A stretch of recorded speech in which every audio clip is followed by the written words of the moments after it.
Hello everyone, আসসালামু আলাইকুম। আজকের ভিডিওতে দেখাবো আপনি কিভাবে টোকেন পকেট লগ ইন করবেন। টোকেন পকেট লগ ইন করার জন্য আপনাকে প্রথমে প্লে স্টোরে আসতে হবে। প্লে স্টোরে আসার পর এখানে সার্চ অপশনে লিখতে হবে টোকেন পকেট। টোকেন পকেট লিখে সার্চ দেওয়ার পর দেখেন আমি কিন্তু এটা কিন্তু আমি অলরেডি ইনস্টল করে রাখছি। সো আপনাদের যাদের ইনস্টল করা নেই অবশ্যই ইনস্টল করার পর এখানে ওপেনে ক্লিক করবেন। আমি ওপেনে ক্লিক করলাম। ওপেনে ক্লিক করার পর যেহেতু আমি নতুন একটা অ্যাকাউন্ট ক্রিয়েট করব, আমার অ্যাকাউন্টস নাই, এজন্য আমাকে নো অ্যাকাউন্টসে ক্লিক করতে হবে। আর আপনাদের যাদের আগে অ্যাকাউন্ট আছে ওই অ্যাকাউন্ট যদি লগ ইন করতে চান তাহলে আই হ্যাভ অ্যান অ্যাকাউন্টসে ক্লিক করতে হবে। আমি নো অ্যাকাউন্টসে ক্লিক করলাম। নো অ্যাকাউন্টসে ক্লিক করার পর এখানে বাইন্যান্স স্মার্ট চেইনে ক্লিক করতে হবে। বাইন্যান্স স্মার্ট চেইনে ক্লিক করার পর এখানে কারেক্ট ওয়ালেট এখানে ক্লিক করতে হবে। কারেক্ট ওয়ালেটে ক্লিক করার পর এখন আপনার 8 ডিজিটের পাসওয়ার্ড দিতে হবে। 1 2 3 4 5 6 7 8 ডিজিটের পাসওয়ার্ড দেওয়ার পর রিপিট পাসওয়ার্ডের ঘরে এখানে আবার সেম পাসওয়ার্ডটা দিতে হবে।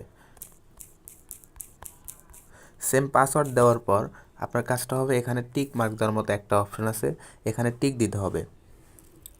টিক দেওয়ার পর এখানে কারেক্ট ওয়ালেটে ক্লিক করতে হবে। কারেক্ট ওয়ালেটে ক্লিক করার পর এখানে দেখেন আন্ডারস্টুডে ক্লিক করতে হবে। আন্ডারস্টুডে ক্লিক করার পর এইখানে দেখবেন টিক মার্ক দেওয়ার মতো 3টা অপশন।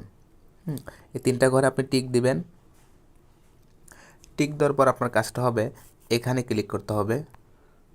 এইখানে ক্লিক করার পর এখন দেখেন আপনার সামনে কিন্তু এই 12টা ওয়ার্ড শো করছে। আপনার এই ওয়ালেটের এটা হচ্ছে আপনার মেন পাসওয়ার্ড, এটা হচ্ছে আপনার মেন পাসওয়ার্ড। এই পাসওয়ার্ডগুলো সুন্দরভাবে আপনি আপনার খাতায় লিখে রাখবেন অথবা অন্য একটা স্মার্টফোন দিয়ে ছবি তুলে রাখবেন। আপনি যখন অন্য একটা ফোনে লগ ইন করবেন, আপনার এই ওয়ালেটটা যখন অন্য একটা ফোনে লগ ইন করবেন তখন কিন্তু এই 12টা ওয়ার্ড লাগবে। আর একটা কথা হচ্ছে এই 12টা ওয়ার্ড অন্য কারো কাছে শেয়ার করবেন না।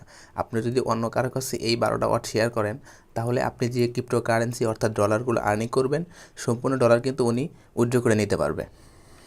আচ্ছা, এখন আপনার কাজটা হবে এখানে দেখেন কোনটা প্রথমে আছে কোনটা সেকেন্ডে আছে এরকমভাবে আবার সাজাইতে হবে আপনাকে। এখন আমি অন্য একটা স্মার্টফোন দিয়ে এটা ছবি তুলব। আপনার কাছে যদি ফোন না থাকে তাহলে অবশ্যই এটা খাতায় লিখবেন।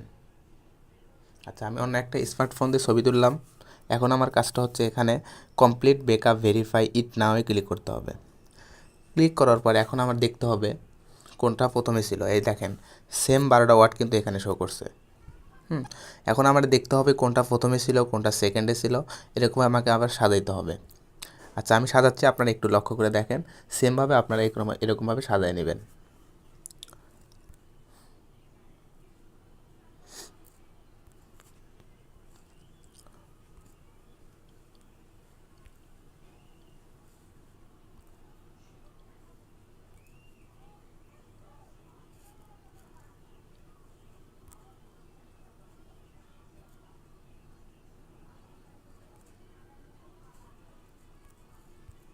আচ্ছা, আমি দেখেন অলরেডি কিন্তু এই 12টা ওয়ার্ড কিন্তু সুন্দরভাবে সাজাইছি। প্রথমে যেরকমভাবে ছিল সেম ওইরকমভাবে কিন্তু আমি দেখা সাজাইছি। এখন আপনারা এরকমভাবে এই ওয়ার্ডগুলো সাজানোর পর এখানে দেখেন কনফার্ম লেখা আছে, এই কনফার্মে ক্লিক করতে হবে। এই কনফার্মে ক্লিক করতে হবে। আচ্ছা, আমি কনফার্মে ক্লিক করলাম। কনফার্মে ক্লিক করার পর এরকম একটা ইন্টারফেস আপনার কাছে শো করবে। এই আন্ডারস্টুডে ক্লিক করতে হবে। এখন আপনাকে এই আন্ডারস্টুডে ক্লিক করতে হবে। আন্ডারস্টুডে ক্লিক করার পর এখন এই ক্রসে ক্লিক করতে হবে। এই ক্রস চিহ্নতে ক্লিক করার পর এখন আপনার কাজটা হবে এই প্লাস আইকনে ক্লিক করতে হবে। প্লাস আইকনে ক্লিক করার পর এখন এই সার্চ অপশনে লিখতে হবে বিইউএসডি লিখে সার্চ করবেন। বিইউএসডি লিখে সার্চ করার পর দেখেন এখানে কিন্তু অলরেডি এটা শো করছে বিইউএসডি টোকেন। এটা অবশ্যই এখানে এখন আপনার কাজটা হবে প্লাস আইকনে ক্লিক করতে হবে। প্লাস আইকনে ক্লিক করার পর একটু ব্যাগে আসবেন। দেখেন অলরেডি বিইউএসডি এবং বিএনবি এটা কিন্তু শো করছে। আমাদের ফরসেস অ্যাকাউন্ট করার জন্য বিইউএসডি এবং বিএনবি এই দুইটা দরকার। এটা কিন্তু অলরেডি আমরা লগ ইন করছি। এখন আপনার টোকেন পকেটের কাজ শেষ। আশা করি টোকেন পকেট কীভাবে লগ ইন করবেন A to Z বুঝতে পারছেন। ওকে, সকলে ভালো থাকবেন, সুস্থ থাকবেন। আসসালামু আলাইকুম।